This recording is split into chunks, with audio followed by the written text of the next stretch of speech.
Eh bien, je crois que c'est important, justement, pour les femmes d'apprendre. Enfin, je sais qu'il y a pas mal d'hommes. Je ne sais pas combien d'hommes sont présents ici, mais pas beaucoup. OK, c'est pas grave, c'est pas grave. Je trouve justement que d'abord, les femmes ont un énorme rôle à jouer pour elles-mêmes. Je crois qu'à partir du moment où on a l'égalité des droits, je ne partage pas l'opinion de ceux qui disent « Ah, c'est dommage, il n'y a pas d'hommes, il faudrait des hommes ». D'abord, perdre son temps.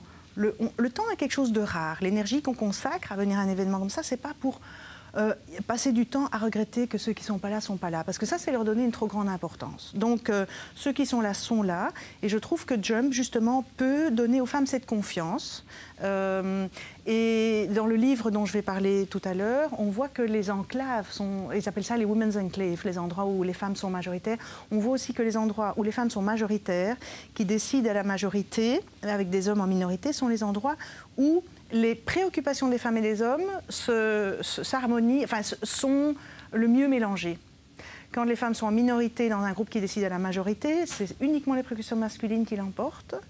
Et donc, c'est vraiment quand les femmes sont majoritaires et qu'on décide à la majorité, parce que si on doit décider à l'unanimité, l'homme minoritaire force la décision de son côté. Enfin, il la force, non. Les femmes font un énorme voyage vers ce qu'ils pensent pour l'inclure. Et donc voilà, je pense que cette enclave que peut représenter Jump n'est pas un défaut, mais au contraire, on peut en faire quelque chose pour que les femmes ressortent des réunions que vous organisez avec plus d'énergie et plus de confiance.